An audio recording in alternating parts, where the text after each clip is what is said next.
I see the honourable member for Edmonton Ellerslie has risen. Thank you very much, Mr. Chair. So happy to get up and actually speak to this proposed amendment by the member from Calgary-McCall, because of course I'm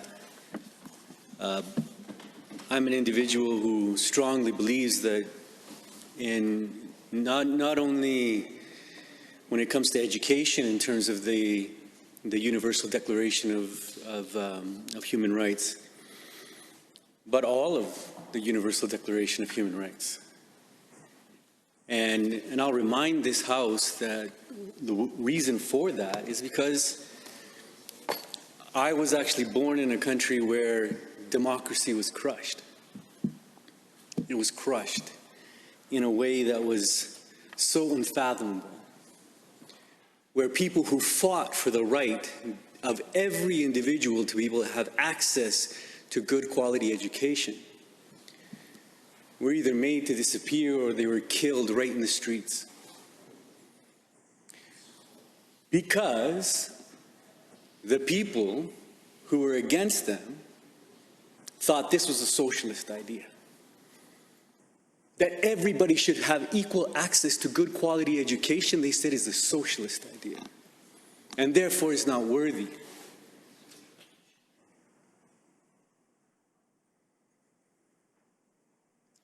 I believe in human dignity. I believe that each and every individual should be respected. Put the politics aside. Put the politics aside and let us focus on who we're talking about when it comes to education. We're talking about your children. We're talking about my children. We're talking about all the children of all Albertans. So when it comes to education and the future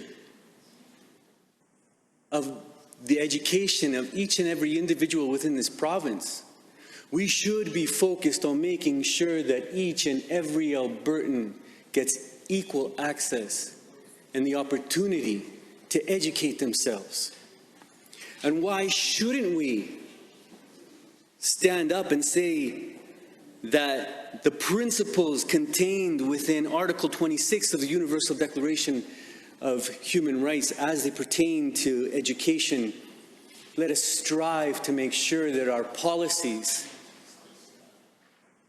that we implement those values, those principles, those ideas, because it's noble. It is noble to do so.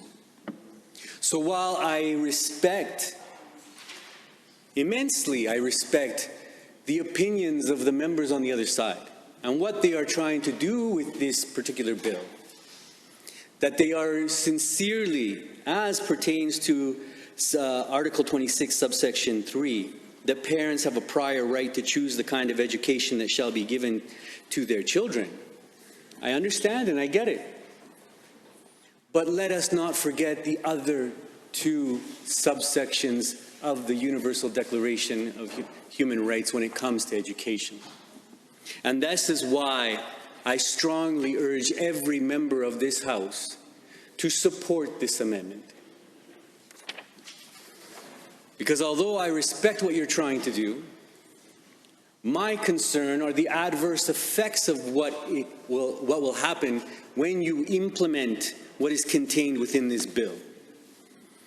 And I've gotten up to speak specifically to the bill, and now I'm speaking to the amendment, of course. But as I stated when I was speaking to the bill,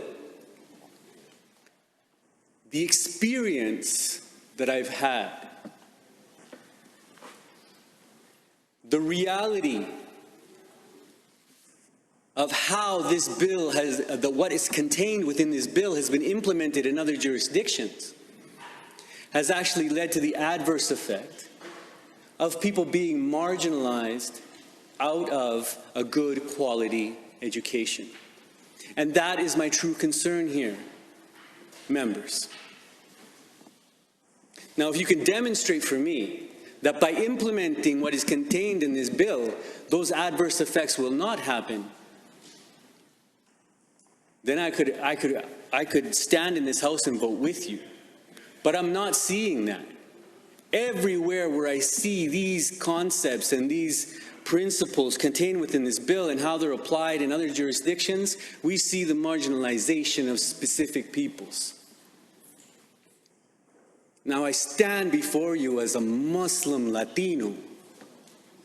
All over the United States of America, blacks and Latinos are marginalized out of the education system because they're implementing the exact same values and principles contained within this here bill.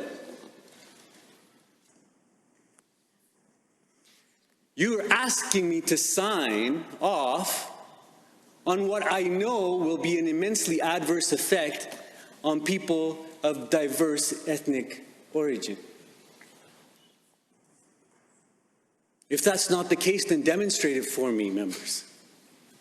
But everywhere I see these concepts implemented, I see the marginalization of specific groups of people.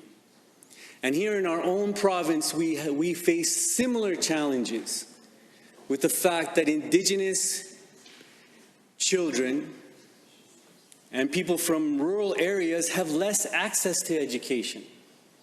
I am not convinced that this is actually going to help those populations. Now, I understand that you want to give more choice, but my fear is that what's going to happen is that this is the slippery slope that's going to lead us towards this American-style privatized education here in the province of Alberta. And I'm concerned about that. Now, this could easily be fixed by letting every Albertan know that we subscribe to the entire Article 26 of the Universal Declaration of Human Rights as it applies to education, and how has so eloquently been stated by the member from Calgary, McCall. We should be focused on providing free education for all. And I'll just read subsection 1 of Article 26. Everyone has the right to education.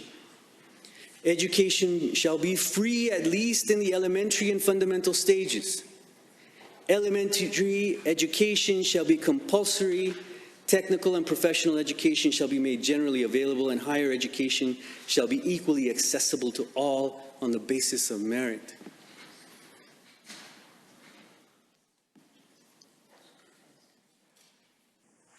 In Chile right now, where my family is originally from, where I'm originally from, where I was born, the education system has been privatized in the same way that it has in the United States.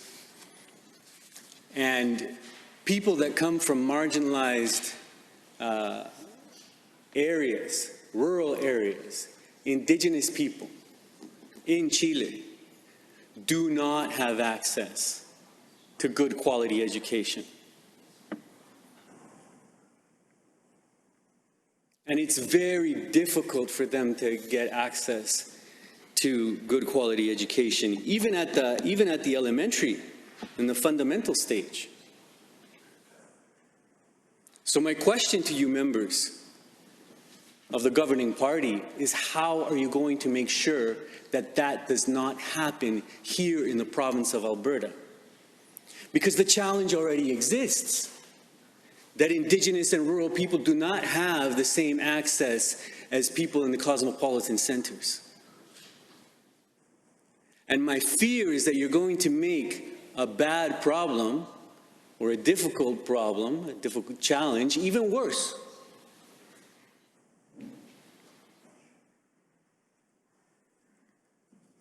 We need to send a clear signal to all Albertans that every child in this province has the right to good quality education.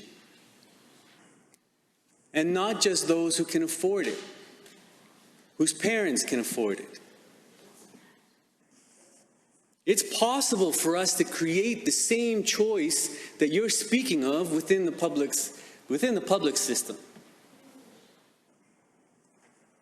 There's a perfect example actually at Grace Martin School. It's called the Sakina Circle. It's specifically focused on Islamic education. I know so many families who send their children to Grace Martin School in Mill Woods. And it's a wonderful program where the children learn the curriculum, the Alberta curriculum, as they would in any other school. But then on top of that, the children learn how to read and write Arabic. They also learn from the Quran. They get to learn about their religion and the values and the principles upon which their noble, sacred scripture is based. And the parents can continue to educate their children as they see so fit. And this all happens within the public system at Grace Martin School within the Sakina Circle program. A lot of those children that go to that school come from economically challenged families. Now, my concern is that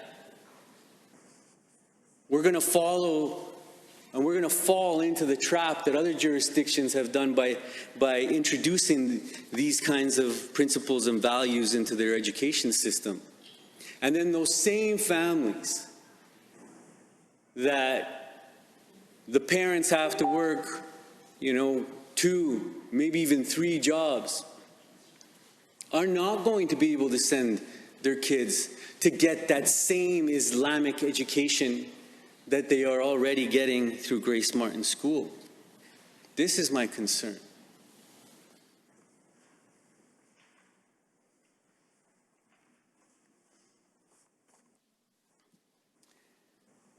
Subsection 2 of Article 26 goes on to say, education shall be directed to the full development of the human personality and to the strengthening of respect for human rights and fundamental freedoms. It shall promote understanding, tolerance, and friendship among all nations, racial or religious groups, and shall further the activities of the United Nations for the maintenance of peace.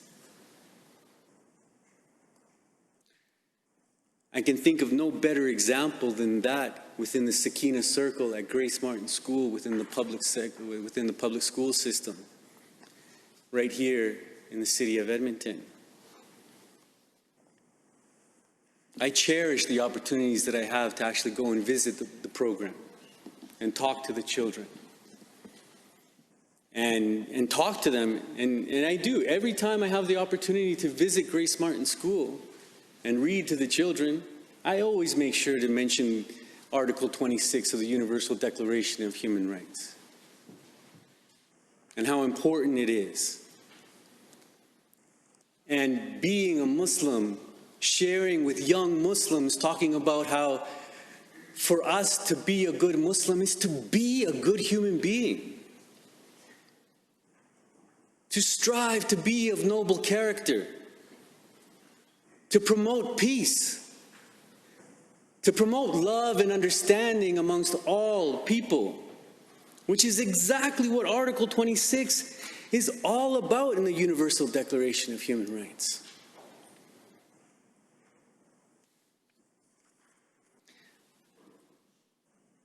By voting for this amendment, we would be declaring to each and every Albertan that we believe in all aspects of Article 26 and that we're going to attempt to incorporate it into every aspect of education within the province of Alberta. To not vote for it would say that, no, that's not important. And I would hope that for every member in this House, it would be important to say, yes, we do support subsections 1 and subsections 2 of Article 26 of the Universal Declaration of Human Rights. But unfortunately, what we're seeing from this government is actually the reverse. And I want to take this opportunity to read for you a post by a mother. Her name is Amanda Keene. She posted this on Facebook on June 10th at 7:19 p.m. It reads like this. I cried today. I cried hard today. I cried hard today for my child. I cried after being told my child would not receive the support she needs in her class next year. I cried as I heard that her SLP was being cut from 1.5 to a 0.5 FTE position. I cried as I was told she may not receive any speech time next year. I cried knowing my daughter only meets the PUF criteria by 3 months now, as the age has been cut from 6 to 4.8 years old. I cried for the parents who have children with more severe needs than my own.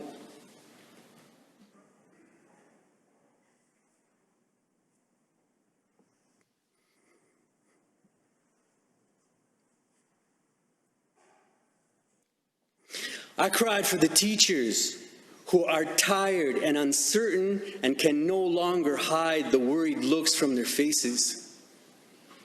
I cried knowing Alberta voted for this. I cried the hardest as I looked at my daughter innocently playing in the yard, knowing she deserves better. So while I try not to share my political beliefs, next time you vote, Alberta, do better. Sincerely, one heartbroken and angry mama.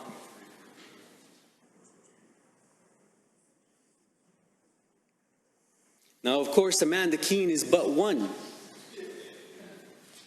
But this is the reality that parents are going through here in the province of Alberta when it comes to this education system.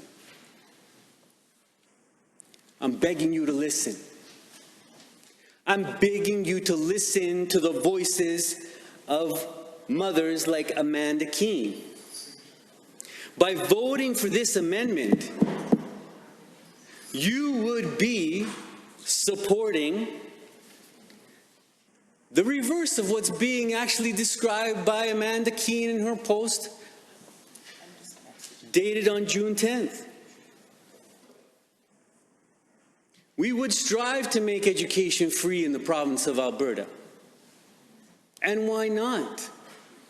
Why not, members? Why not?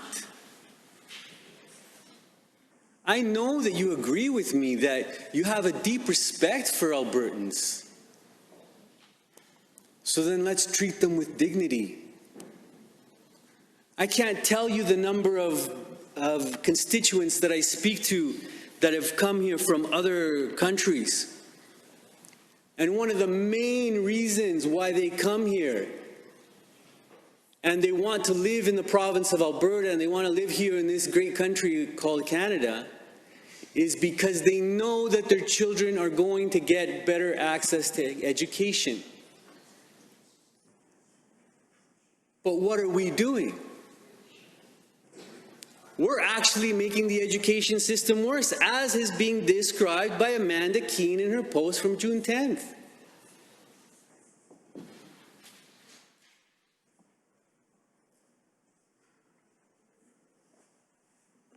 We have a responsibility, and that responsibility is to Albertans, and it's even more importantly, it's to those Albertans that are coming in the future. They need access to education, because education is going to give them the opportunities that they need to be able to realize themselves as human beings, to be able to succeed in this world, and not just economically, but socially and spiritually as well.